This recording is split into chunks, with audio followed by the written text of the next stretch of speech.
जीवन के रहस्यों को मालूम करने के लिए भगवान बुद्ध ने एक दिन घर छोड़ जंगल की ओर प्रस्थान किया। वह जंगल में एक वृक्ष के नीचे बैठ तपस्या करने लगे। भूख प्यास सब सहन की, लेकिन उनका तप चलता रहा। उन्होंने शरीर को कठोर तप की आग में खूब तपाया। रात दिन वह आत्मचिंतन में लगे रहे। इसी तरह काफी समय गुजर गया। शरीर सूखकर लकड़ी जैसा हो गया, फिर भी उन्हें आत्मज्ञान प्राप्त नहीं हुआ। उन्हें अब कोई रास्ता समझ नहीं आ रहा था। उनका धैर्य और शक्ति जवाब दे रही थी। वह निराश होकर सोचने लग कि अब हमें ज्ञान नहीं प्राप्त होगा, इसलिए तपस्या छोड़कर घर लौट चलना चाहिए। उनके मन में अब अनेक शंकाएं उठने लगीं। व्यर्थ में जीवन का काफी समय बर्बाद कर दिया, इसके बाद भी कुछ भी न मिला। शरीर और मन को कितना कष्ट दिया, इसके बाद भी आत्मतत्व जैसी चीज न प्राप्त हो सकी। शरीर अत्यंत दुबला और कमजोर हो गया था, इसलिए उनके कदम लड़खड़ा रहे थे। वह चले जा रहे थे कि उन्हें प्यास लगी। देखा, रास्ते में कुछ दूरी पर एक स्वच्छ जल की झील है। वह पानी पीने के लिए झील के किनारे पहुंचे तथा थके होने के कारण आराम करने लगे।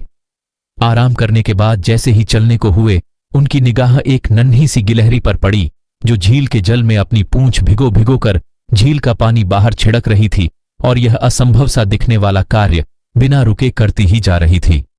भगवान बुद्ध ने गिलहरी से पूछा, तुम ऐसा क्यों कर रही हो? गिलहरी ने कहा, इसके पानी ने मेरे बच्चों को बहाकर मार डाला है। मैं इसे सुखाकर अपने बच्चों का बदला चुकाऊंगी।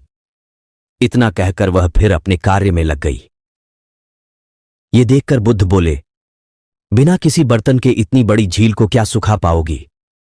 तुम्हारी नन्ही सी पूंछ से तो कुछ ही बूंदें बाहर निकल पाती हैं। कहां इतनी बड़ी झील और कहां तुम्हारी नन्ही सी पूंछ? फिर तुम्हारी उम्र ही कितनी है? इसमें तो युगों लग जाएंगे। तुम्हारा जीवन व्यर्थ में चला जाएगा।